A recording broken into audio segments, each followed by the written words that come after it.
Hey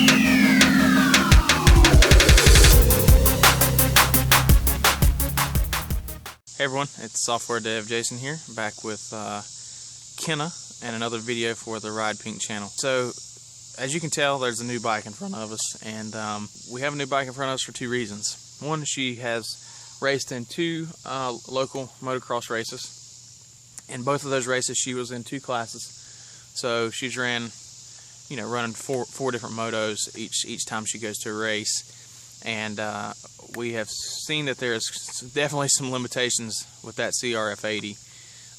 She's doing surprisingly well, and she's actually passing some 65s on the 80, believe it or not. But I think as far as her abilities go, she is kind of maxing that bike out already, especially the suspension. It is a rough ride for her.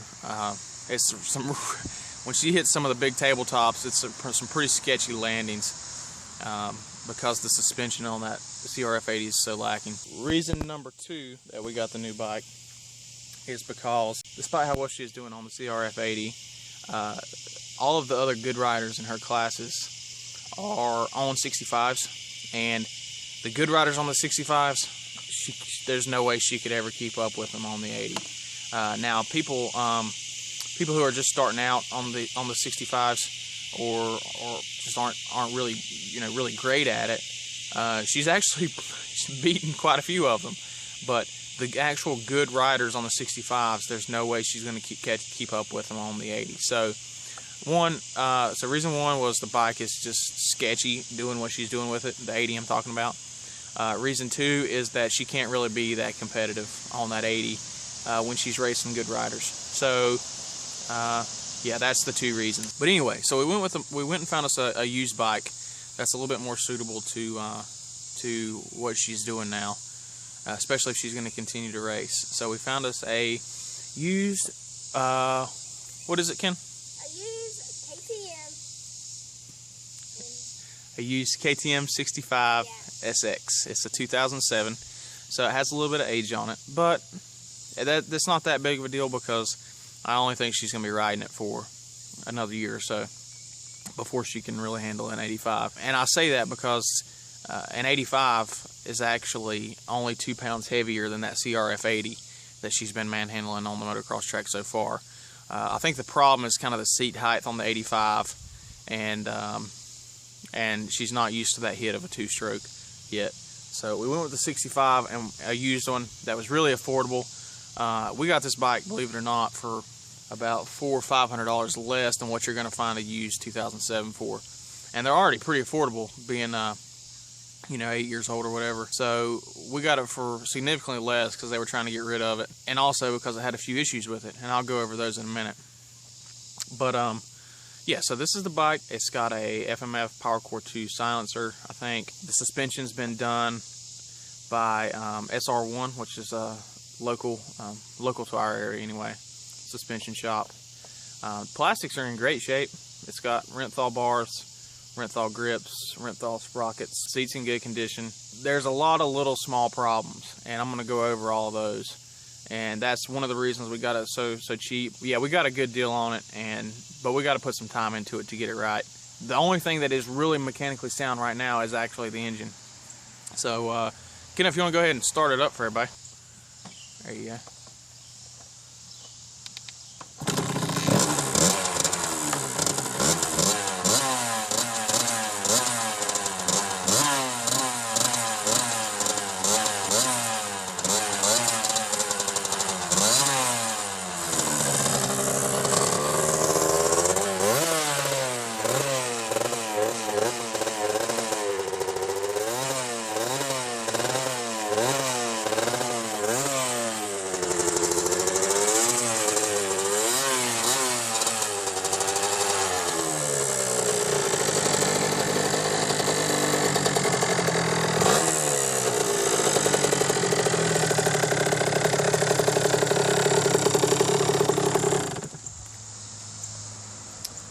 Alright, so yeah, that's the basic walk around of the bike. And now I'm going to show you what's wrong with it and what Kenna is going to be working on for probably the next couple weeks. All right, so let's start with what's actually wrong with the bike, or maybe not wrong with the bike right now, but probably needs to be fixed. The biggest problem is that I have no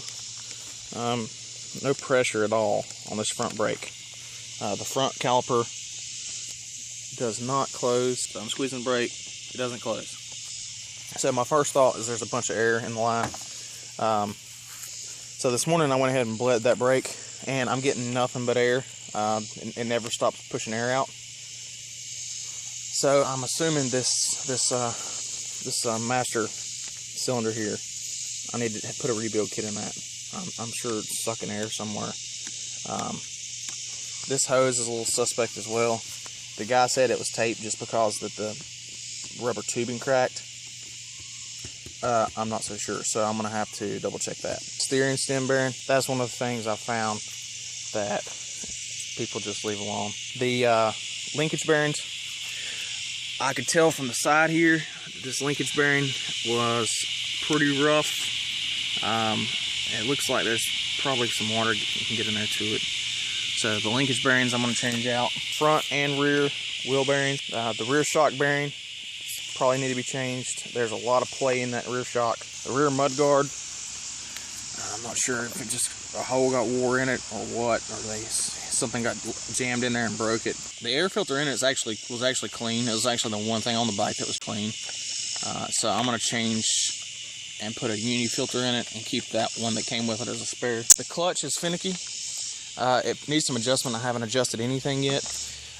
Nothing slips. Before I got the bike, I took it for a ride, and nothing slips. And that's just leaking because I had the top off this morning. So the clutch is fine, but they didn't know that when it had been replaced, and it's been raced for a couple seasons. So the clutch plates probably need to be changed out. A lot of the bolts are rusty. They're not rusted stuck, or I'm gonna have trouble getting them off. But it just makes the bike look horrible. So as far as the bolts go, I think I want to find a bolt kit and try to replace almost all these bolts if I can. All the plastic bolts, all the exposed bolts that you see there. So I found a body bolt kit, which is 76 pieces on eBay.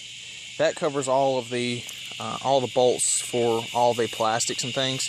But I also found a 250 piece bolt kit, and I'm going to try to get that as well, just so I can replace as many things on here as I can. This intake boot here, I don't know if you can tell. Let me see if I can focus. If you push in on that, it's got some pretty heavy cracks in that intake boot, and I don't like that. This one feels pretty dry rotted as well. So the intake boot for sure needs to be replaced. You know, the whole reassembly might need to be replaced. Apparently at one point in time they had some handguards on here, so this was cut down, which is not uncommon. Ours are all cut down too. This bike probably won't have any handguards on it, at least not on the track, or not any that will require this to be cut. So we might go ahead and put a full clutch lever on there. The silencer I don't think is too bad, but I'm going to repack it anyway. It's an FMF Power Core 2. It doesn't sound real horrible yet, but I think I'm going to go ahead and repack it. These are Dunlop Geomax MX31s.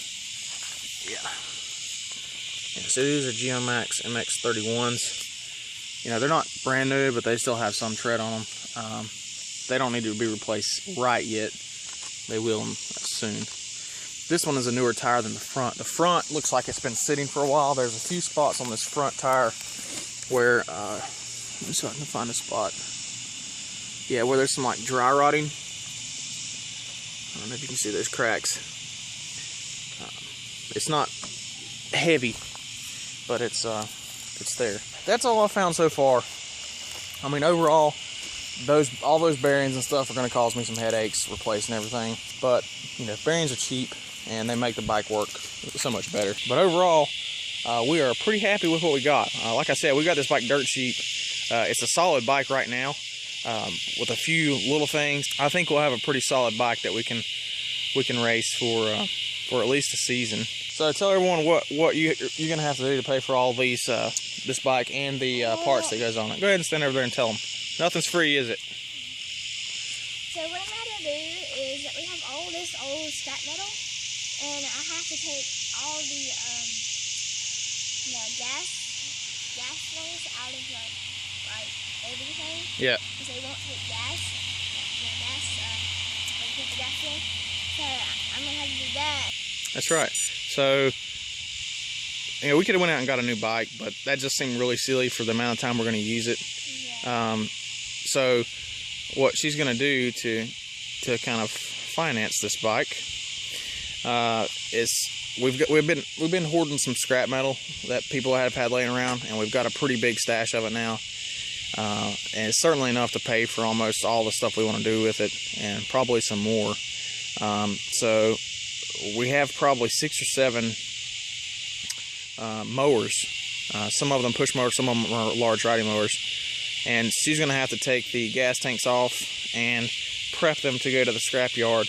We also have a few old steel refrigerators, steel body refrigerators. She's going to have to help me remove the refrigerant from there, so they'll accept it at the scrap yard. So got to do a little work to pay for these toys, huh? All right. Anything else we need to tell them about the new bike? How many laps you do around the track here? 5. About 5 laps.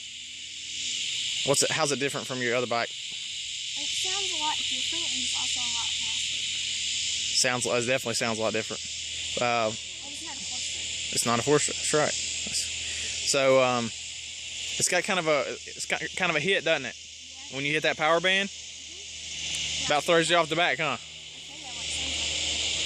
I think we already showed them, but go ahead. All right. Thanks for watching, guys.